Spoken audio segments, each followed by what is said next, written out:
لمصلحة النادي العربي. إيوالا دائما المتعهد على تنفيذ الركلات الركنية وخاب، يريد أن يفك النحس. الكرة تعود إلى كوميل، البحريني يعيدها. هنا وصلت إيوالا، هنا النيجيري يصوب. الله الله على عبد الرحمن، ما زالت كوميل الله.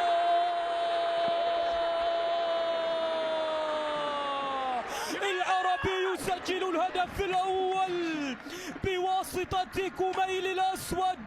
الرسام البحريني يسجل مرة أخرى. ملك الحلول يسجل لمصلحة الزعيم العرباوي. كوميل الأسود ملك الأهداف الجميلة، ملك الأهداف الجميلة. هو من يقود الحلم العرباوي، هو من يقود الحلم العرباوي في أغلى الكؤوس، في أغلى الكؤوس. العربي يسجل. شوف الكرة بدأت هنا، كوميل بتمرير